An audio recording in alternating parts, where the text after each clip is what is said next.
আজকে মাছ ভাজা আছে, ডাটা আলু দিয়ে ঢেলা মাছের ঝোল করছি। খেয়ে নেই কয়টা, মা আগে মাছ ভাজা দিয়ে খাই।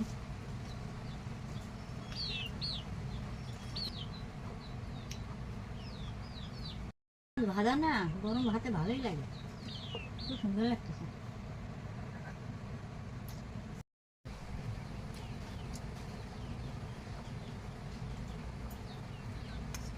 ডাটা আলুর ঝোলটা খুব ভালো হয়েছে, সুন্দর হয়েছে। খালি দিয়ে সোমবার তাও ভালো লাগে।